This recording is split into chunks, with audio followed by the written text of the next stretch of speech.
streaming. The people on the stream can.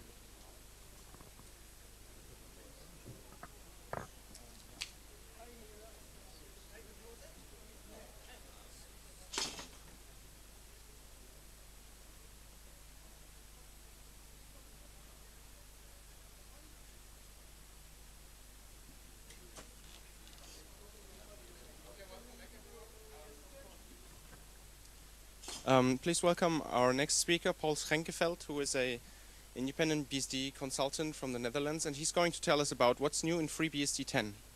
Please. Thank you.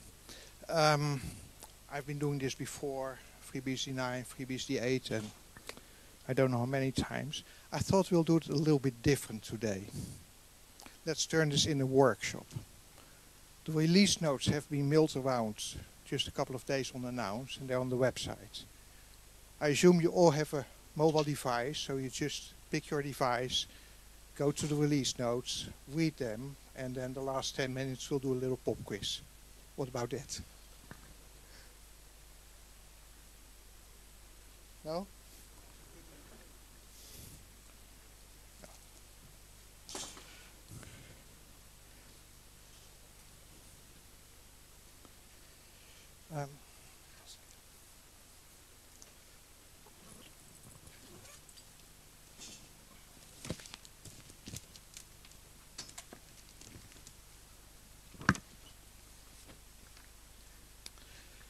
Okay, FreeBSD release 10 was just released a couple of days ago. I want to give you a little overview of the FreeBSD release engineering model. The little picture here shows the way that versions are derived from the FreeBSD repository. The slant line here is what we call the head release or trunk. That's where most of the development takes place, and then every now and then, currently at a pace of about once every 2 years, we get a new major release.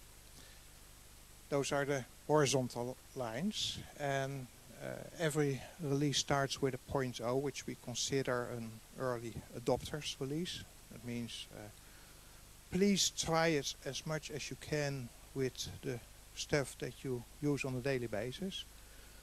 But keep in mind it's new material. Things can go wrong in unexpected ways because, well, developers do a lot of testing, but don't know your exact workload.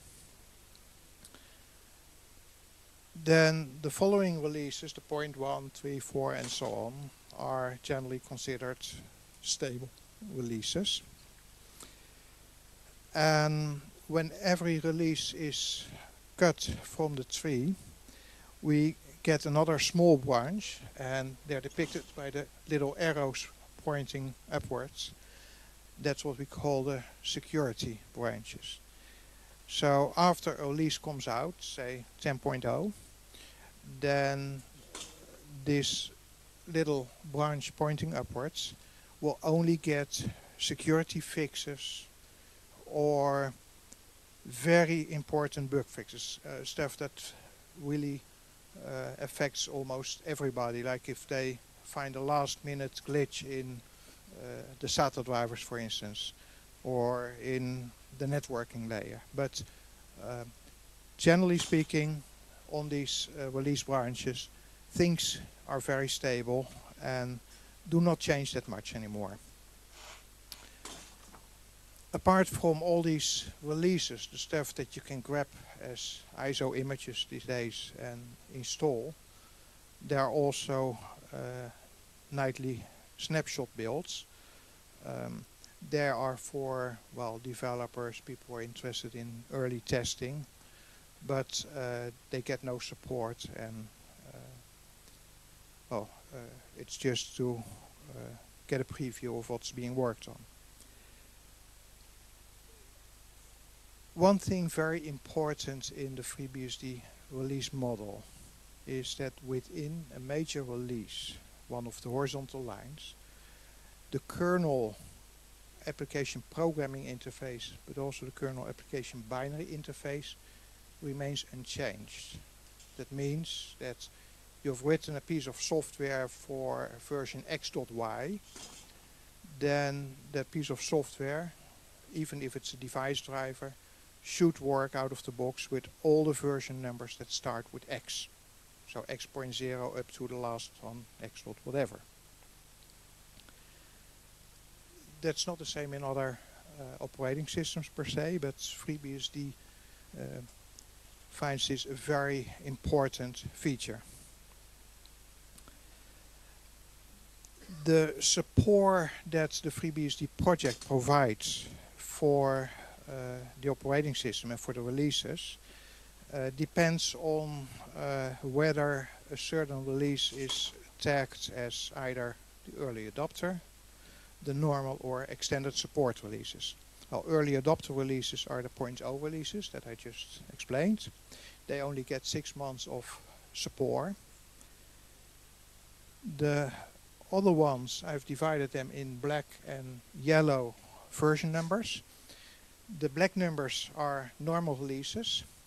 They will be supported at least for 12 months or at least until a newer stable release has been out for 3 months. So you get some time to upgrade to a newer release before support for your old release stops. And the red ones are called extended support releases. They even get supported at least 24 months after the release date. So if you're running FreeBSD in a production environment and you do not want to upgrade your system once per year or even more frequently, then you can just hop from the extended support releases. So for instance, you had a machine running on 8.1, then you can jump to 8.3 or 8.4, you can jump to 9.1, and most probably 10.1 will be another extended support release. So completely depending on what you're running your FreeBSD on, where you're using it for. Is it for personal usage? Is it for playing around? Or is it for serious business? You can choose the pace at which you upgrade your system. Right, FreeBSD 10. 10 is a number, and we seem to have some problem with numbers. We keep making mistakes over and over again. Y2K. Who doesn't know what the Y2K problem was? Of course. 9th of September 2001, we had another similar problem. Who? You. Anyone else? Give a little hint. It was at 1:46:40 UTC in the night. No? The Unix internal clock reached the value of 1 billion. That should not matter because it's a 32-bit binary value, but still there are applications that handle Unix time converted to a decimal string. And that string grows 1 digit larger and has caused some problems. Y2K38. Whoa. Hands, please. A few more, of course. On 19th of January 2038, 3:14:08 UTC. The Unix time will wrap around the short integer, or the 32-bit integer in which we store it currently. That's even more scary, because if you add 1 second, well, exactly at this time, it becomes a negative value. Unix time is a signed int. What does it have to do with FreeBSD 10? Well, 10 is less than 9 if you do a string comparison.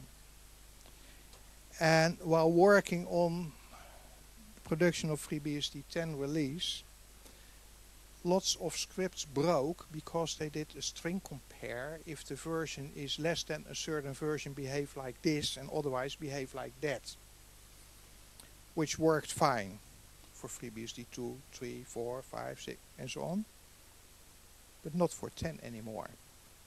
There have been some discussions on the mailing list, even people suggesting to continue with the number 9 or to start with letters or whatever work around. Fortunately, the wise people have won and said, no, 9 plus 1 is 10. If our software is broken, if our scripts are broken, we just fix them. And we don't work around it because that's easier. Okay, so as I just said, we have a major release coming out roughly every once in 2 years. So what's our next problem, our next challenge? 2194, FreeBSD 99, FreeBSD 100. Brace yourself. Okay, enough of the light stuff. Let's go on with the serious stuff, what's new in FreeBSD. As always, and I'll just summarize here and not go into that, there's lots of security and bug fixes. There's new device drivers for new hardware. There are enhancements to existing drivers, enhancements in the network stack. And the same goes for libraries and commands, utilities. Unfortunately, also a few new bugs will be introduced, I'm sure. Please, all of you, help the project. Send in your problem reports using SendPR. And if you know what the problem is and how to fix it, suggest a fix as well. It's a project which is mostly run by volunteers. And I think, I'm a user, I'm not one of the developers, but I think that the project is doing an awesome job here. But every bit of help that can be provided is very welcome. Well, with big numbers, I consider 10 a big number compared to the 9 numbers before. We also have big changes. FreeBSD 10 is really full of new stuff. One thing that's been going on for several releases, but FreeBSD 10 makes a big step here, is getting rid of GNU licensed stuff. Why is that? Well, the GPL license, it's perceived by some people as the most free license, but in fact it has all kinds of strings attached. And in GPL version 3, that has been around for a couple of years now, one of the new strings attached is that if you use development tools with a GPL version 3 license, you may have to release the software that you've built using those tools under the same GPL license. So up to FreeBSD 9 we were stuck with old versions of the GCC compiler and the binary utils that are needed to compile our system and all the software that we run on it, because in the base system we could not upgrade to a newer version of the GCC compiler and the binary utilities that carry this GPL version 3 license. Then you can do several things. You can just stick with whatever is the last GPL version 2 compiler, which still allows you to compile FreeBSD and release it under a BSD license. Or you can look at what has been changed after that in the GCC compiler and port that yourself. Well, the first one means standing still, and standing still is not a good thing in this industry. The second means a lot of effort. So the most logical solution was find something to replace GCC and all the GNU licensed tools.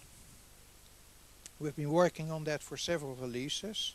in FreeBSD 9 we already saw that CLANG or CLANG, whatever you want to pronounce it, was the new C compiler in the base system. In FreeBSD 10 it's the only compiler that comes with base. GCC is completely cut out now. Also the libraries, and most notably the lib standard C++ library, was released under the GNU license and was sticky, considered sticky. A lot of work has gone into replacing that with the lib C++ from the LLVM project. The LLVM project is the project that also created CLANG. Then in FreeBSD 10 AR, the archive manager, ranlib and some other tools have been replaced by tools that are BSD licensed, or at least have a more relaxed license. On the non-development side, we already had libarchive, which is a library that can read and write all kinds of archives like tar and CPIO and I believe zip and some others. And utilities like tar and CPIO have been re-implemented on top of that library. Completely BSD licensed, and for a while they have been both in the system, the old GNU licensed version and the new BSD licensed version. And in the beginning the GNU licensed version was the preferred one, but if you wanted you could try the new one. We flipped that, I think, in FreeBSD 9, and the BSD ones became the preferred ones, but the GNU ones were still available, and now it's just the BSD ones. Well, the GNU ones of course are still available through ports, but not in the base system anymore. And well, CPIO is one, sort, the two calculators BC and DC. Find was already replaced some time ago, but our new find had fewer features than the GNU finds that we used to have before, and some of the most wanted features have been carried over now. They have been re-implemented in a clean room into our BSD licensed find. What does this all give you? Well, as a user you would say not much. We had all these tools, we have these tools again, but they now have a different source and maybe even different bugs and a different license, but why would I care? Well, I think it's underestimated what would happen to the project if we hadn't done all this. The FreeBSD project would just stall and die. Right. Who has seen this bugs section in one of the FreeBSD manual pages, and who can tell which manual page contains it? Yeah.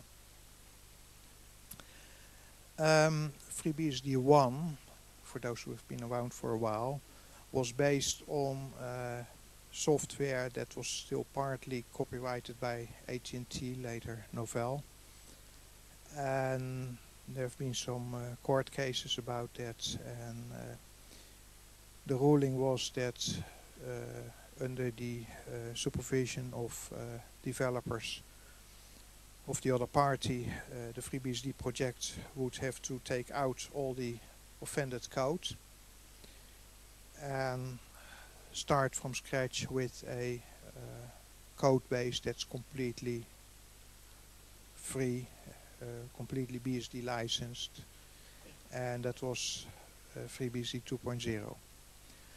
At that time we also needed a new installer, and one of our founders, Jordan Hubbard, he quickly wrote a new installer and wrote the manual page for it, and wrote in this manual page, well, it's a quick hack, we have to replace it quickly.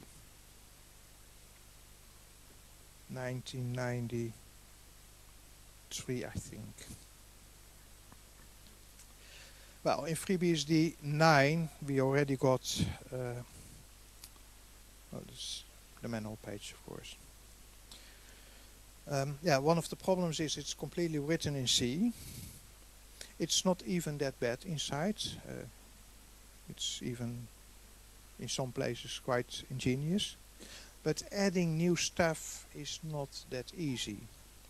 So sysinstall has always lagged behind on other developments in the operating system, like new file systems and other nice stuff.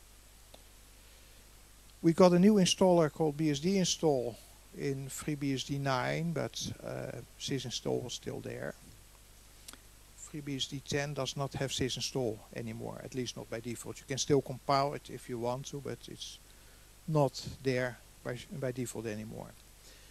Sysinstall did two things. One is installation of the system, and the other thing was the menu where you could set your root password, your time zone, you do your networking, add some users and stuff like that. That's been split off. We now have two separate tools, BSD install for the installation and BSD config for all the post-installation system management stuff, because people want to revisit that and don't need the installation stuff anymore. It's mostly written as shell scripts, and interaction with the user is done using a little program called Dialog. Dialog is just a little tool that gives you a ASCII menu or an input field or a form with input fields. And that's the only part that's not written as a shell script, and everything else is very easy to maintain and extend. Oh yeah, SADE. Who's been using SADE? One, not many. It was a subset of the functionality of the old sysinstall, where you could manipulate your disk partitioning and stuff like that. It was there, it had to be maintained, and very few people knew that it was there and used it. So they're gone. And we got another installer. The same time that in the FreeBSD project people were working on BSD install, some other guy working for a commercial company who does a lot for the FreeBSD project was working on a FreeBSD derived desktop operating system, PKGNG. I'm sure you've heard about it. And he wrote his own installer. Also mostly as shell scripts, very easy to maintain, very nice user interface. There have been lots of discussions, why not merge the two or choose one and let the other one die. Well, there is still a lot of overlap in the two, but they also have their own features that are not present in the other ones. So BSD sysinstall still exists, and as a courtesy it's included in the base operating system too now. So you've got a choice here, and BSD installs what you get when you fire up your ISO image. But if you want the extra functionality which is in PC sysinstall, and someone over there with some blinking ears maybe knows, is it already available in PC sysinstall that you can do complete configuration offline, store the results and replay that? The replay of a stored set of install options on a remote machine, that's yeah. So yeah, it's really, PC sysinstall really has some very nice functionality beyond that of BSD install, but it's not maintained within the project. Okay, the ports people have also been very, very busy over the last couple of years. And the old tools, PKG add, PKG delete, PKG info, and all the other ones, they're out, finally. Most of you will have seen var-db PKG, which is the repository of all the packages that you've got installed. For every package or port there was a subdirectory with the name and version of the installed software, and that subdirectory contained 4 or more files depending on the port. On the laptop that I use every day, I have something like 1100 or 1200 ports installed, and some other machines even more. That is quite a lot of small files and a lot of inodes, and that makes handling the package repository slow. Things can break very easily, and well, it was a very nice design when we only had a few ports installed, 10, 20 ports on a system in the beginning, but nowadays it just doesn't scale anymore. What did we get in return? A single command called PKG that does all the work, and you just type pkg space install or pkg space list or pkg space delete to work with your installed packages. And the repository has now moved into a little SQLite database. It's one little file. You can make backups quite easily. It can be checked and repaired, and it's just a much better system. Well, the packages are for those who want to do binary installs. If you want to go with the sources, you compile from ports. Also, a lot of things have improved there. Originally, when the port system was invented in FreeBSD, by the way, it's one of the features that really made FreeBSD stand out from other operating systems right from the beginning, and other operating systems have adopted our port system afterwards. But if you had ports where you could, at compile time, make some decisions whether you want feature X in or not, for instance, if you want it with Kerberos or without Kerberos, or with yellow pages or without yellow pages, you did that using make flags on the command line. So you would say -d no Kerberos, or later on changed into -d without Kerberos. A couple of releases ago we got the options framework, where in the make file of the ports we could just have a list of options that can be switched on and off. And the first thing that make install or just make would do for you, if you had not done it before, is give you a little menu using the same program called dialog that's used by the installer, present you with all the options and the default values and a short explanation. You could go through that menu and change your compile time options very easily, and your answers would be stored in VarDB ports.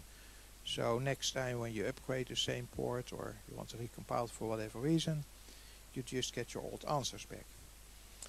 That was a good step in the right direction, but it still lacked a lot of features, and one of the things was constraints. Some options cannot go together.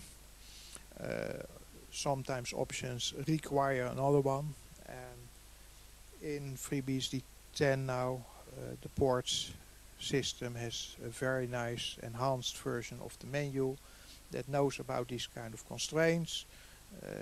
If you can choose between A and B or A, B and C to build your port, then you can only choose one of them in the menu, and that all works very nicely.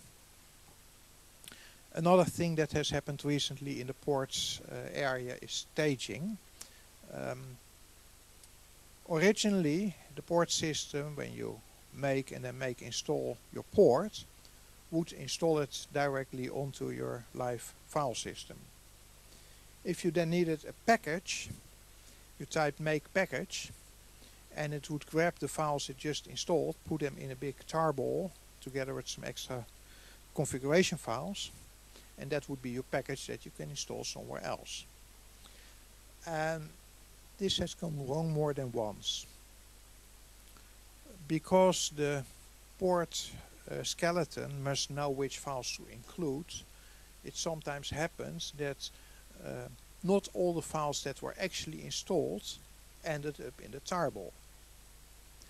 that had two problems. One problem is if you remove the port afterwards, you do not remove everything, because there's no trace of the files that were installed but not recorded or not registered. The other problem is I now carry over this tarball file to another machine, install it there using pkg-add, and I get a complete install minus a few files, which has bitten me several times in the past. The new thing, staging, means that we do not directly install in the live operating system, but instead an empty directory tree is created. The installation goes into that empty directory tree, and the package is created from there and then installed as if it were a binary package. So we know exactly what we are installing, and we cannot just forget one or two files. Or if we forget them, they are also not installed on my live system. So developers will know very quickly that they've goofed up and forgot one of the files. You know, we almost have 25,000 ports now.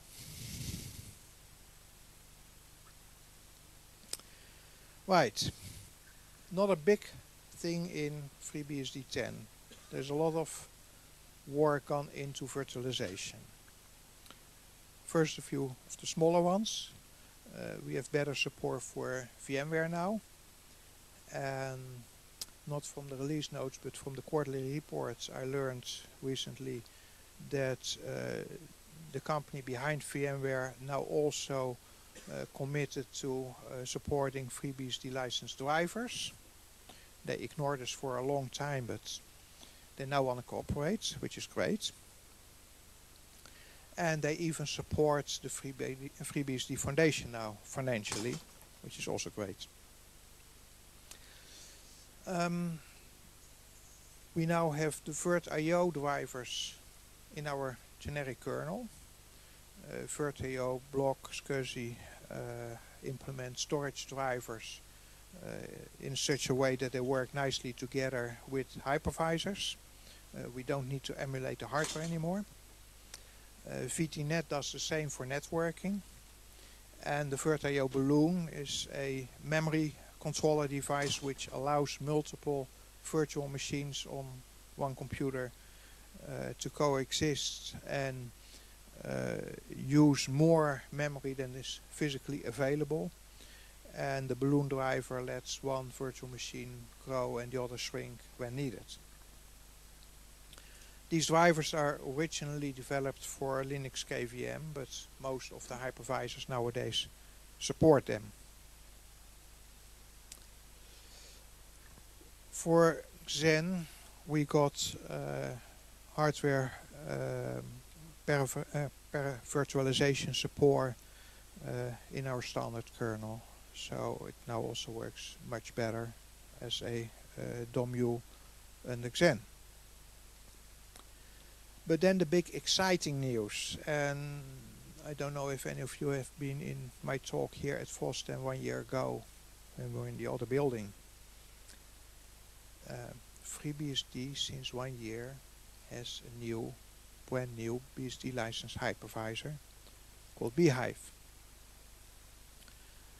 Last year I told you guys that it was only 2 weeks before Fosdem that bhyve was included in HEAD, in the development tree. It's now part of a release. It comes with FreeBSD out of the box. It runs on a generic kernel. You just have to load a few loadable modules and then you're done. It's BSD licensed, as I said. It's very high performance, but it needs a little bit of support from your CPU. It doesn't work on all the CPUs. It needs enhanced page tables and virtual machine exits and VTD, that's the virtual I/O exits. So on NeLM cores, which is like the Xeon starting 2000 10 or so, and the core i3, i5, i7s that came afterwards. It usually should work, doesn't work on the low-end Atom machines,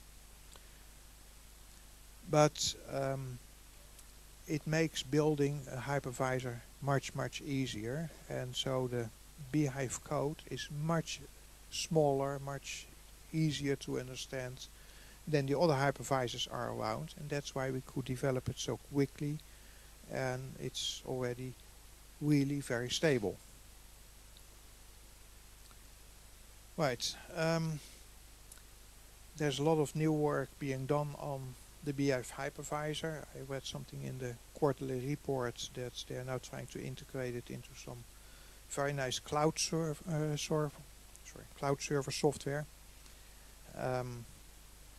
You can read on that in the quarterly report that came out a couple of days ago. But this is going to be our future. This is going to be standards in FreeBSD, and as natural as jails are since FreeBSD 4, bhyve will be starting FreeBSD 10. Right, I mentioned some of the Intel and Intel compatible hardware already. We also used to support Spark processors and PowerPC, and we have even for a while supported Itanium processors. But the big new kid on the block, the one that's getting everyone's attention in the world at the moment, is the line of ARM processors. And there has been a lot of work going into ARM. ARM is a very modular platform, so there are many different ARM processors that all have more or less features, which makes it less easy than supporting a platform like i386 or AMD 64. But we are finally getting at a point that more and more machines are actually supported and work.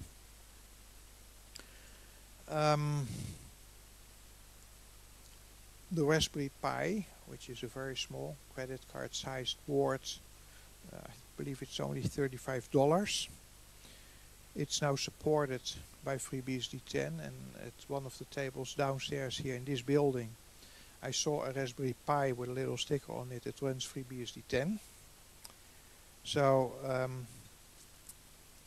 this gives access to FreeBSD also for lots of students who play with these little pieces of hardware, and for the industry at large that uses ARM in set-top boxes, entertainment hardware, mobile phones, tablets, and so on.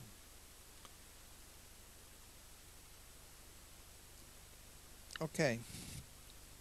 The networking people have also been very busy.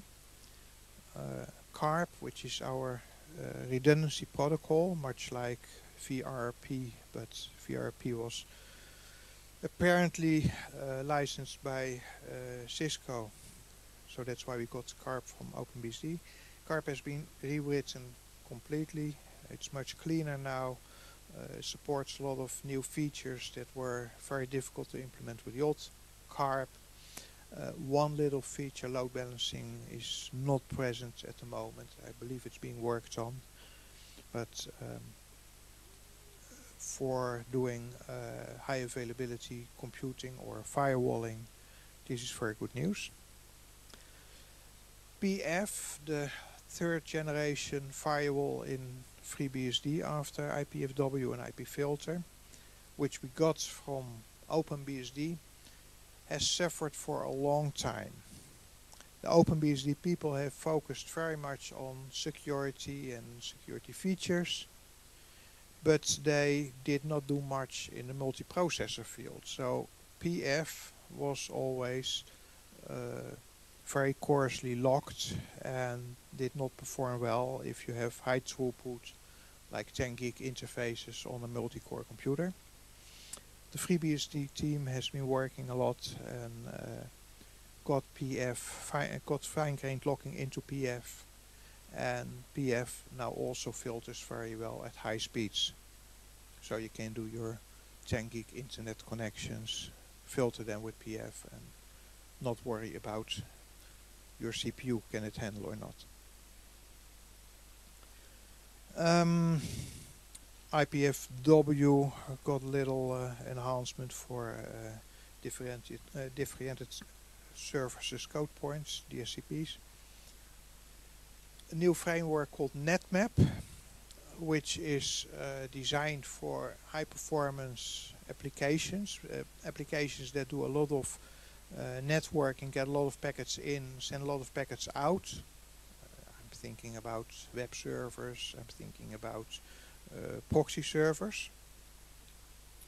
They can do networking with much less copying of packets around in memory. That's the limiting factor nowadays with high-speed networks. And well, on the driver side, many enhancements and additions, but especially also in the 10 gigabit field. Another piece of old code that we have been carrying around ever since the beginning of FreeBSD, that's causing more and more problems for release engineering, is the bind DNS software. Bind named really plays two completely different and usually separate roles. It can be used as a authoritative name server, the one that services Fosdem.org, for instance, and it can be used as a resolver, so the little name server that all your PCs and mobile phones connect to do the resolution for you.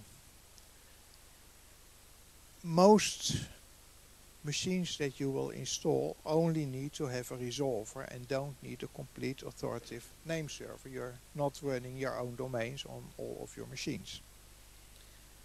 You just must be able to resolve them. So we now have a new resolver in FreeBSD 10, which is called Unbound. It's developed by NLnet Labs in Amsterdam, and it's only a resolver, it's not a complete name server. Therefore it's much smaller, easier to maintain, and hopefully less security problems than a full authoritative name server. Authoritative name servers are a high profile target for denial of service attacks and other mishap on the internet. The resolver is much less visible from the outside and therefore much less interesting for hackers. Bind is still there, but it's moved to port, or Bind has always also been in port. So if you still want to run your own name server for your own domains on the internet, you can do that, but you just have to install DNS/bind99 or DNS/bind10 if you're courageous. And the bind suite did not only contain the named server itself, but also a lot of small tools, NSLookup, dig, hosts, and some other ones. We lost them too, but as a bridge between just having Unbound and having everything, there's a new port called the DNS bind tools, which just gives you these little tools like NSLookup and dig.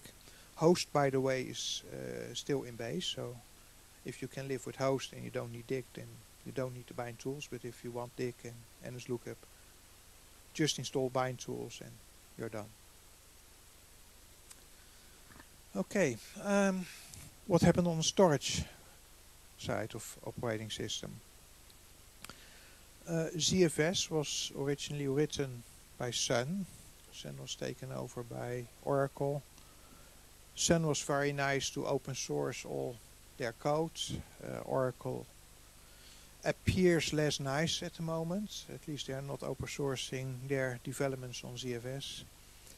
And a lot of people have put their efforts together to set up a new code base for both the Solaris code, under which ZFS was developed, and for ZFS itself. The project is called Illumos and is working very closely together with the FreeBSD project and some other projects that use CFS. And the FreeBSD project has rebased its sources. We are not deriving from the old Sun repositories anymore. We are now derived from the Illumos code. And we are slowly getting in the new features that are developed in the Illumos project now. One of the things that changed when CFS went over to Illumos, people who have worked with CFS know that both your pool and your file systems have a version stamp on it. Newer kernels can still access older file systems, but you have to upgrade them to a newer version if you want to make use of newer features. That was a linear range of numbers, 1, 2, 3, 4 and up to 28 for the pool and up to 4 I believe for the file system. With multiple projects working on ZFS simultaneously, it was very difficult to define which are the features in the next version and which features come afterwards. They compete and want their features in before the other ones. So instead now we have feature flags, and that's indicated by version number 5000. So if you see ZFS pool with version 5000, you know it's handling features, which means that every single feature has its own flag, and you can have various combinations of features available depending on which code you're using. So it's easier to maintain in the future. We got L2R compression. We got that is a big problem. You see my mistake? Where have I been? We have CFS support now in BSD install, of course, not in sysinstall. So BSD install can now install your root partition on a CFS pool. It can even install it on a ZFS pool on top of a Jelly and crypto device. So we have got a lot of progress there, and all the people who have complained in the past that it was so very difficult to install your FreeBSD on something different from just a plain UFS on a MBR partition disk. Play with BSD install and you'll see the world of ZFS opens for you. Right, we've got kernel-based iSCSI support now. Until now we only had iSCSI as a userland utility. People have been using Growfs for UFS. Well, we can now do that on a live file system. You don't have to unmount it anymore. And we also have an implementation of Fuse in the base system.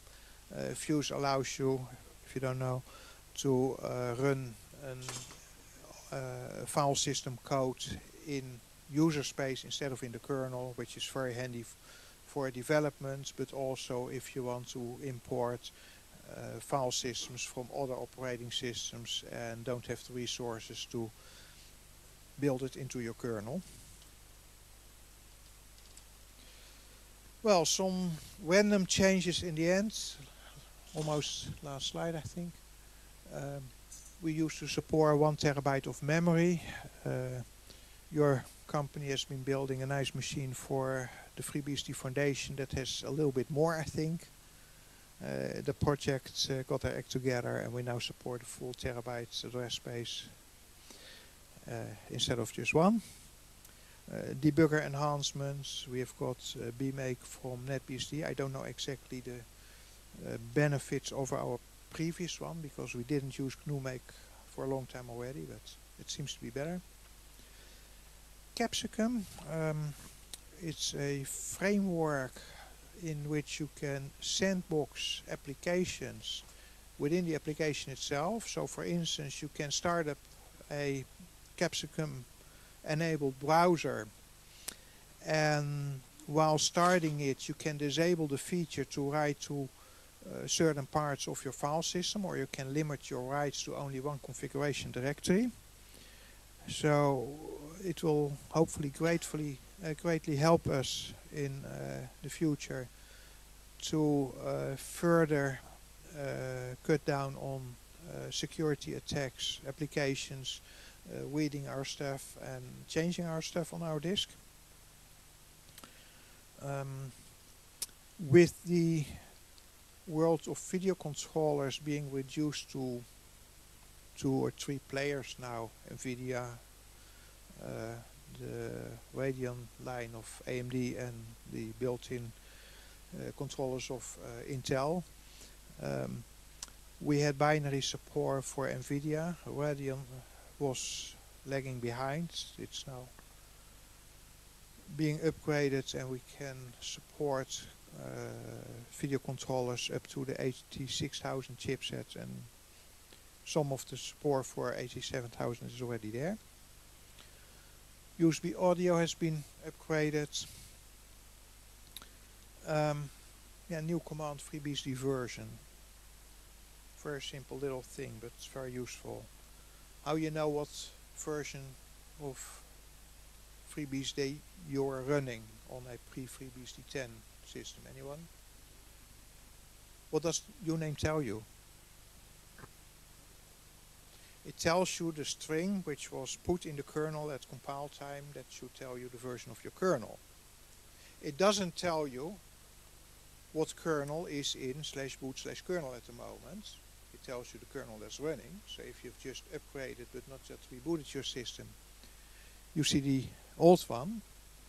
But how do you know if your userland is already up to patch level 4 or 5 if some security fixes have been put into SSH or SSL or whatever? We didn't have anything there.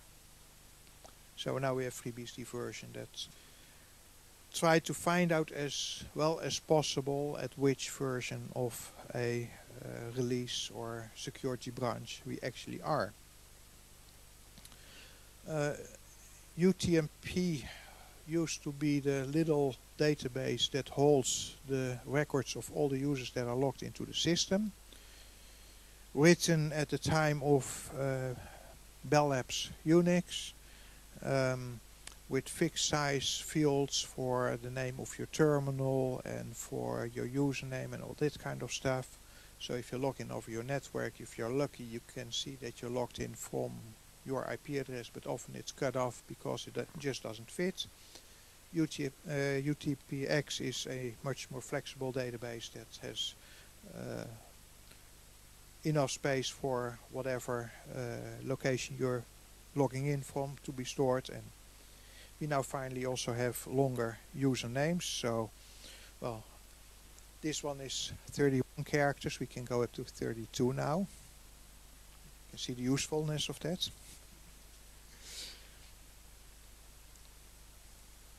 And well, that concludes the what's new in FreeBSD 10. I have left out obviously many of the smaller details, the individual command line flags and stuff like that. There's just not enough time to tell that in 45 minutes and it would be very boring. We have the release notes. You can find them on the FreeBSD website, of course, as usual. So I'd like to thank all the people who made it possible for me to stand here and tell you about this. And all of you, because standing in front of an empty room is no fun.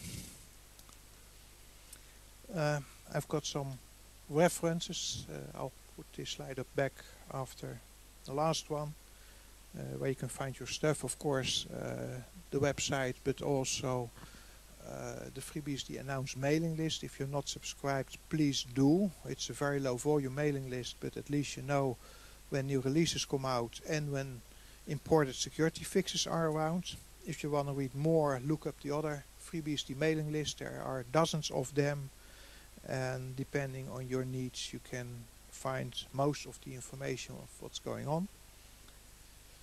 And I think very worthwhile to read are the FreeBSD status reports. They should come out roughly once every quarter. and they give a summary of all the development that has been going on, but also the project work that has been going on. So, ask me to ask you, do you have any questions? Yeah.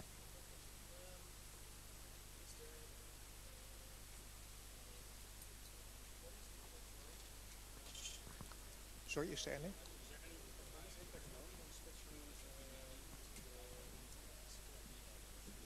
Yeah.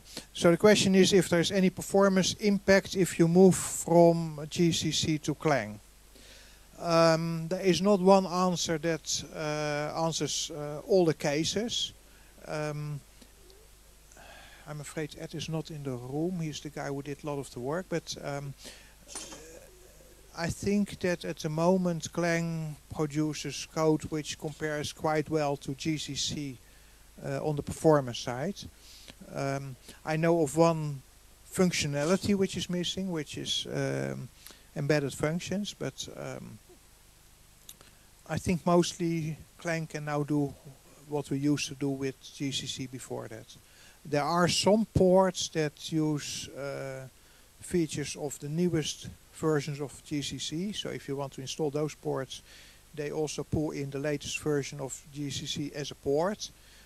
Not all of them are yet available using CLANG. At least the whole base operating system can be compiled now, userland and kernel.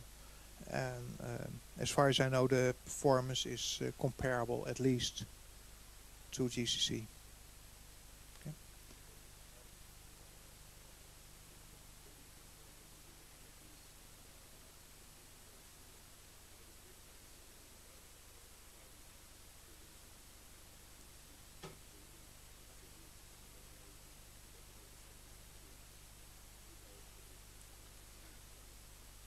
So for the recording, the answer from the room is that on the FreeBSD build cluster, where all the ports are regularly built, compile time is roughly the same to build all your ports using CLANG as what we used to see when building with GCC. That's correct?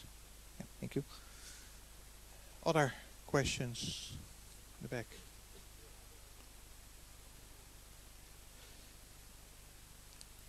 Does the new hypervisor support only Intel CPUs, or does it also support new AMD CPUs? When I did my last talk on bhyve, that was a couple of months ago, they were working on AMD support.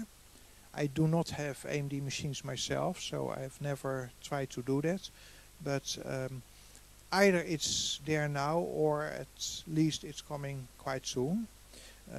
More interestingly, I would have expected the question, does it also support other architectures, like ARM?